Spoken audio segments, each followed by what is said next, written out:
ओम शांति। 24 अक्टूबर 1975 बाबा के अव्यक्त मधुर महावाक्य।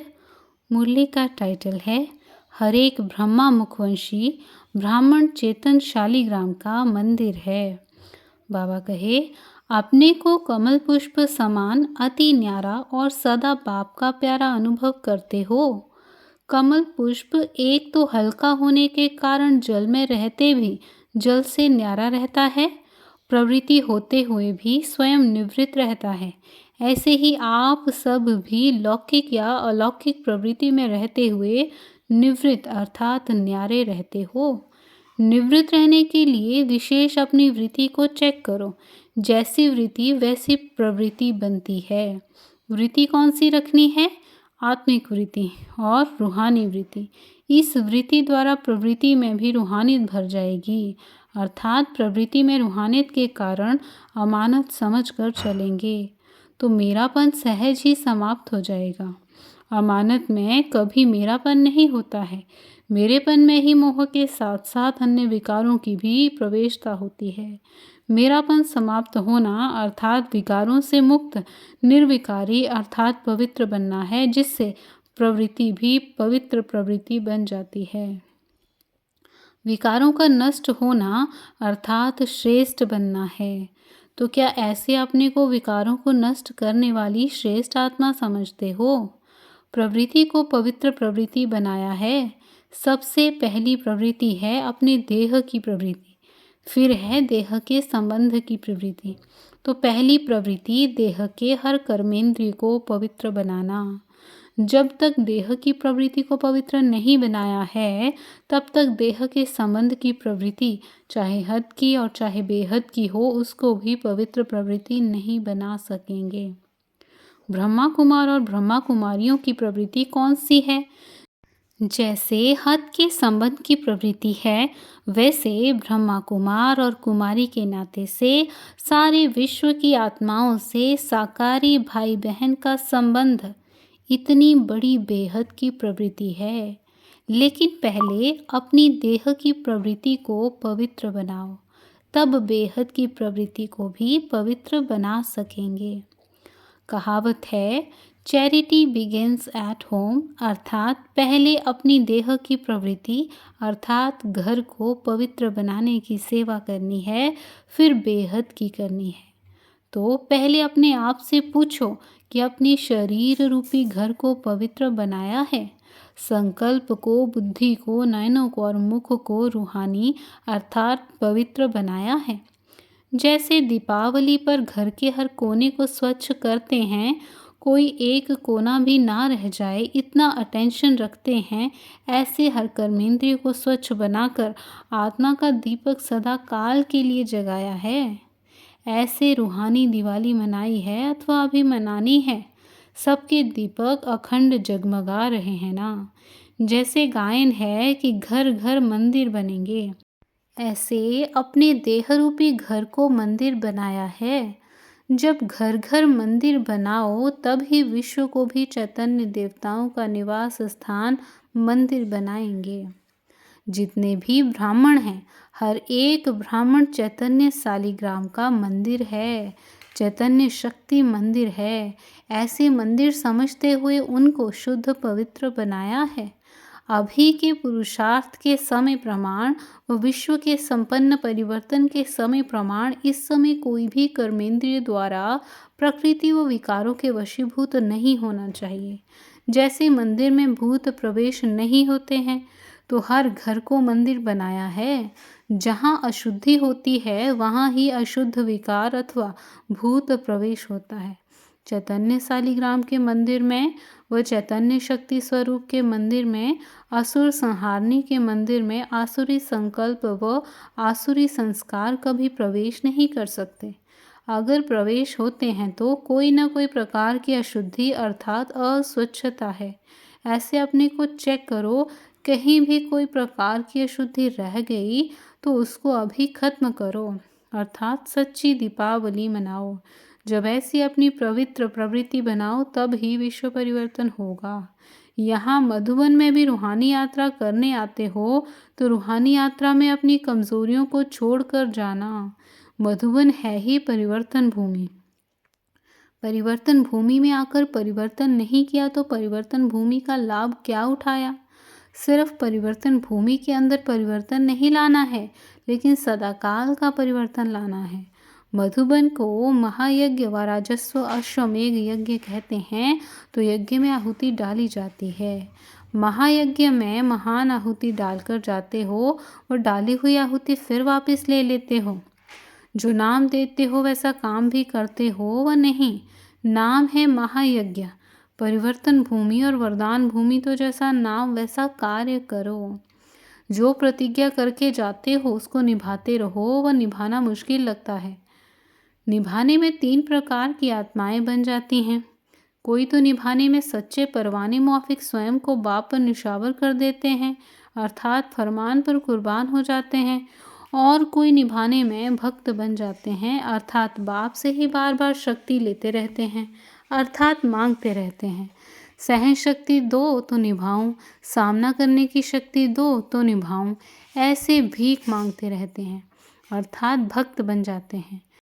और कोई फिर ठगत भी बन जाते हैं, कहते और लिखते एक हैं और करते दूसरा हैं। बाप के आगे भी ठगी करते हैं, अपनी गलती को छिपाने की ठगी करते हैं, ऐसे ठगत भी हैं।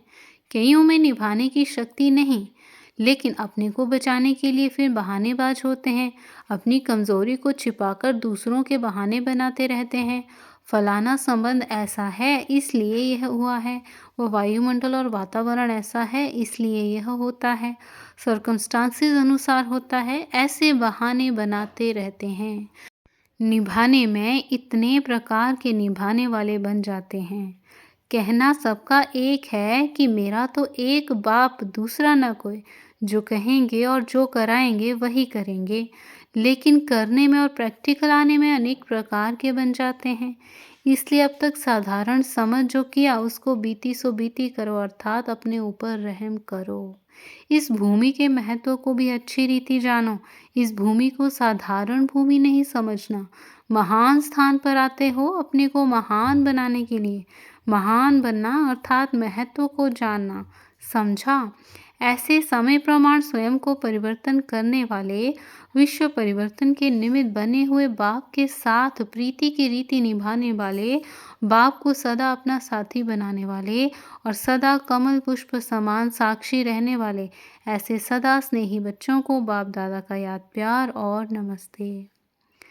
पर्सनल मुलाकात बहनों से। बाबा कहे, शक्तियों का विशेष गुण निर्भयता का गाया हुआ है, वह अपने में अनुभव करती हो। निर्भय सिर्फ कोई मनुष्यात्मा से नहीं, लेकिन माया के वार से भी निर्भय। जो माया से घबराने वाली नहीं, उसको शक्ति कहा जाता है। माया से डरती तो नहीं हो, जो डरता है वह हार खाता है।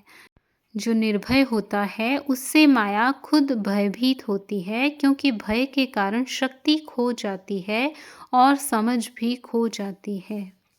वैसे भी जब किसी से भय होता है तो होश हवास गुम हो जाते हैं, जो समझ होती है वह भी गुम हो जाती है। तो यहाँ भी जो माया से घबराते हैं उनकी माया से समझ खो जाती है, इसलिए वे माया को जीत नहीं सकते। तो जैसा नाम है शक्ति सेना, तो जब शक्तिपन की विशेषता निर्भयता प्रैक्टिकल में दिखाई दे तब कहेंगे शक्तियाँ। किसी भी प्रकार का भय है तो उसे शक्ति नहीं कहेंगे। अबला जो होती है वह सदैव अधीन होती है, वह अधिकारी नहीं होती। आप तो अधिकारी हो ना, भय के कारण अधीन तो नहीं हो जाएंगी। तो पंजाब की शक्ति सेना ऐसी निर्भय है। जब से ब्राह्मण बने हो तो माया को चैलेंज दी है कि आओ माया, जितना वार करना हो उतना करो, मैं शिव शक्ति हूँ। माया के परवश होना अपनी किसी कमजोरी के कारण होता है। जहाँ कमजोरी है वहाँ माया है। जैसे जहाँ गंदगी है वहाँ मच्छर जरूर पैदा होते हैं, वैसे ही माया भी जहाँ कमजोरी होती है वह वहीं प्रवेश होती है। तो कमजोर होना अर्थात माया का आह्वान करना। खुद ही आह्वान करते और खुद ही डरते तो फिर आह्वान करते ही क्यों हो। यह नशा रखो कि हम हैं ही शिव शक्ति सेना, कल्प पहले भी माया पर विजयी बनी थी, अब भी वही पाठ फिर रिपीट कर रही हूँ। कितनी ही बार के विजयी हो, जो अनेक बार का विजयी है वह कितना निर्भय होगा।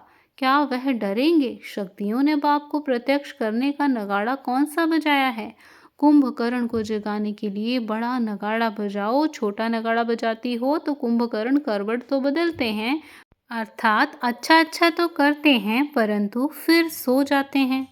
तो उन्हों के लिए अब छोटे मोटे नगाड़े से काम नहीं होगा, इसलिए बार बार संपर्क बढ़ाना पड़े। उन्हों का दोष नहीं, वह तो गहरी नींद में है। तुम्हारा काम है कोई विशेष प्रोग्राम बनाकर उन्हों को जगाना। पंजाब के भाइयों से पर्सनल मुलाकात। बाबा कहे, जैसा स्थान होता है उस स्थान की स्मृति से भी स्थिति में बल मिलता है। जैसे मधुबन निवासी कहने से फरिश्तापन की स्थिति ऑटोमेटिकली हो जाती है। फरिश्ता अर्थात जिसका देह से रिश्ता नहीं, तो जो भी देह के रिश्ते हैं वह सब यहाँ भूल जाते हैं। थोड़े समय के लिए भी यह अनुभव तो करते हो ना। यह बीच बीच में मधुबन में आना इतना मुश्किल होते हुए भी बार बार क्यों आते हो? क्योंकि यहाँ का अनुभव वहाँ स्मृति में बल देता है, इसलिए मधुबन में आना ज़रूरी है। वहाँ प्रवृत्ति में रहते हो, वह भी सेवा अर्थ। घर समझेंगे तो गृहस्थी, सेवाधारी समझेंगे तो ट्रस्टी। गृहस्थी में चारों ओर के कर्म बंधन खींचेंगे, सेवाधारी समझेंगे तो ट्रस्टीपन में मेरापन खत्म होगा। गृहस्थी में मेरापन होता है, मेरापन बहुत लंबा है। जहाँ मेरापन है वहाँ बाप नहीं हो सकता, जहाँ मेरापन नहीं वहाँ बाप है। गृहस्थीपन में हद के अधिकारी बन जाते हो, मेरा माना जाए, मेरा सुना जाए और मेरे प्रमाण चलना चाहिए। जहाँ हद का अधिकार है वहाँ बेहद का अधिकार खत्म हो जाता है। अब बीती को बीती करके फुल स्टॉप लगाते जाओ। फुल स्टॉप बिंदी होता है, फुल स्टॉप नहीं लगाते अर्थात बिंदी रूप में स्थित नहीं होते तो या आश्चर्य या कॉमा या क्वेश्चन लगा देते हो। आश्चर्य की निशानी क्या है? जो कहते हैं यह ऐसे होता है क्या? ब्राह्मणों में भी यह बात होती है, यह आश्चर्य की निशानी हो गई। यह भी नहीं होना चाहिए। यह क्यों हुआ?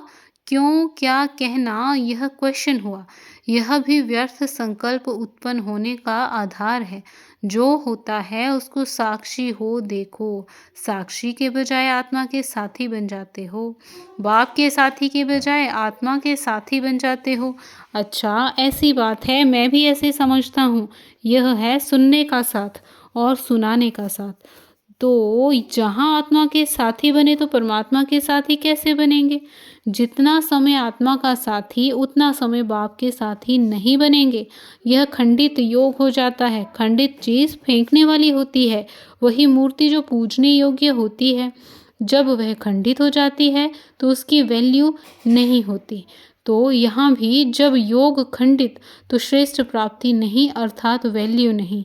सदा के साथी अखंड योगी, अटूट योगी और निरंतर बाप दादा के साथी ऐसे हैं पंजाब निवासी। अच्छा, ओम शांति।